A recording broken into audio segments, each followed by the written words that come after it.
అందరికీ ఎంతో tasty broccoli soup ఎలా చేయాలో చూపిస్తాను. ఇది చాలా ఈజీ అండి. వెయిట్ లాస్‌కి డైలీ తాగితే మంచిది. లేదంటే రోజుకి ఏదో ఒక మనం వెరైటీ సూప్ తాగడం వల్ల మనం వెయిట్ తగ్గుతాం. అలాగే హెల్త్‌కి కూడా మంచిదండి.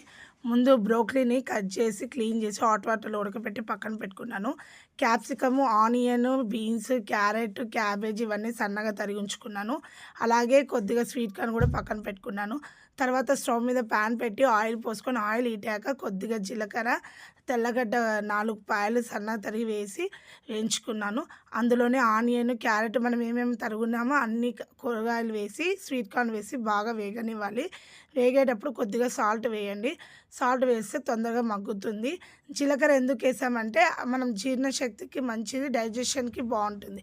అలాగే మనం ఉడకపెట్టిన బ్రోకలీని వడగట్టి దాంట్లో వేసేసి కొద్దిగా వాటర్ వేసి ఉడకనివ్వాలి. ఉడికేటప్పుడు కొద్దిగా పెప్పర్ వేయాలి. తర్వాత బియ్యం పిండి ఒక స్పూన్ తీసుకొని వాటర్ కలుపుకొని ఉండలు లేకుండా దాంట్లో వేసేసాను. అలా పోసిన తర్వాత ఒక నిమ్మకాయ పిండుకుంటే ఎంతో టేస్టీ బ్రోకలీ సూప్ రెడీ అండి.